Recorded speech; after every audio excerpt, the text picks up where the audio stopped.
The season finale of Dope Thief, called Innocent People, ties everything together. It's intense, emotional, and full of big reveals. But underneath all the action, it's really about something deeper: guilt, survival, corruption, and what it truly means to be innocent. The episode starts with Ray in the hospital. The federal agents come to question him, but Ray is tired, hurt, and still processing Manny's death. The mysterious voice, who sounds a lot like Jigsaw from Saw, demands a private meeting with Ray. But the cops don't offer him protection, so it's a dangerous move. Ray, fed up, curses out the voice and is finally released. Don't you know this has always been about you and me, Raymond? Ever since you burned that fucking house down and stood there roasting marshmallows on a stick. I'll take that stick and put it through your fucking heart for what you did to us, you motherfucker! At Manny's funeral, Ray is weighed down with guilt. His friend Manny is dead, and Ray never even got a real goodbye. He admits that he and Manny just wanted to escape the trap of Philly, a place that felt like it would always pull them down no matter what. This moment shows that even though they stole, it wasn't about greed. It was about survival, about wanting something better than the hopeless cycle they were stuck in. Weeks have passed, and the robbery feels like a lifetime ago. Mina visits the hospital, and she carries a lot of anger. You can see it on her face. She's hurt and feels betrayed. But at the same time, she realizes that Ray isn't the real villain here. He's just another person who got caught in something bigger than himself. Mina, who once hunted Ray, now wants to work with him.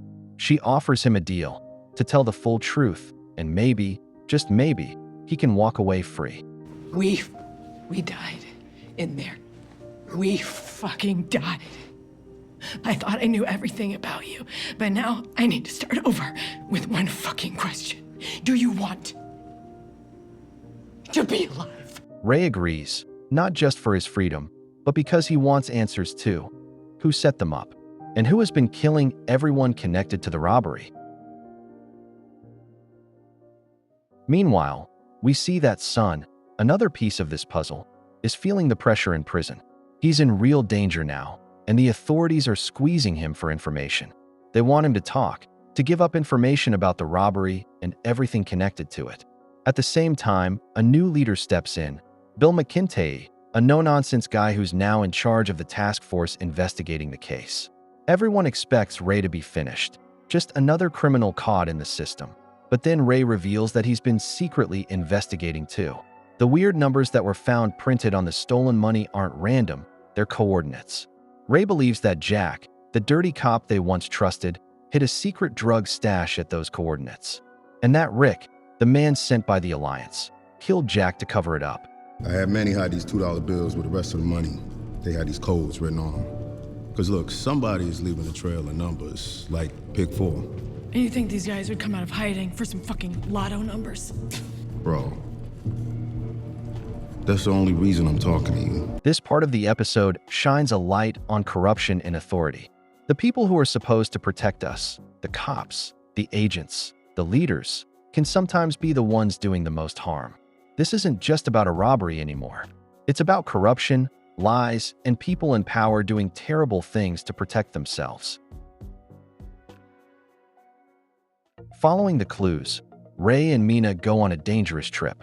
They drive deep into the countryside, far away from the city, until they reach an Amish graveyard, a quiet, peaceful place where everything looks pure and untouched by the outside world. But something doesn't feel right. They start searching through the gravestones, looking carefully at each one. Each stone has a number carved into it, like a secret code. Ray notices one gravestone that stands out, the number 3273, the same number they found printed on the stolen money. Buried beneath the surface is evidence, proof that the Alliance, the mysterious group they've been fighting against, is actually connected to the DEA itself. The people running the drug war aren't just failing, they're part of the problem. They're helping move drugs, covering their tracks, and killing anyone who gets too close to the truth. Fuck. The Alliance is in Holy shit. the DEA. Well, this one Jack did. These dirty fucking cops set up this whole thing too. Ray and Mina realize that the system is even more rotten than they ever imagined. It's not just a few bad people. The corruption is everywhere. Earlier, during questioning, Sun cracks and confesses he knew about the hidden drug stash before they even pulled off the robbery. He had been keeping secrets from the start. The voice demands Ray to bring Sun to a secret meeting. It's the final step to getting answers, or so Ray hopes. They drive to the meeting spot, an old, worn-down bridge that stretches over a dried riverbed. The place feels lonely, abandoned, and heavy with tension. After Ray and Mina find the evidence, it's clear that it is a trap. McKinty, get in range and tell him to call that shit off the bridge. It's a setup. It's a fucking setup. Out steps Bill McKinty, the man who was supposed to be leading the fight against the drug trade. Instead, he reveals that he is the real boss. McKinty had been running drugs himself, using his position in the task force to protect the dealers. Whenever a bust got too close to his operation, he would deconflict it, basically pull police away, so that his people stayed safe. He built a criminal empire under the cover of the law, and Sun has been helping him the whole time. He had been working with McKinty's biker gang, keeping secrets from Ray and Manny, and feeding information back to the enemy. Just when Ray and Mina think they're close to ending it all, the bikers, loyal to McKinty, come after them. They attack fast and hard, giving Ray and Mina no time to think. They're forced to hide inside a camper, a small, old trailer packed with boxes of evidence that could prove all the corruption. The bikers surround the camper and set it on fire. Smoke fills the air. The heat grows unbearable. Ray and Mina are trapped inside with no easy way out. I knew that you was a cop, man. I knew it. By the way you kept calling me by my full fucking formal name, Raymond. But let me tell you something. If you stay outside, it's all bullshit. They have to act fast. With no other choice, Ray jumps into the driver's seat, slams his foot on the gas, and drives the burning camper straight at McKinty. It's reckless and desperate, but it works. The camper hits McKinty, killing him instantly. Moments later, the camper explodes.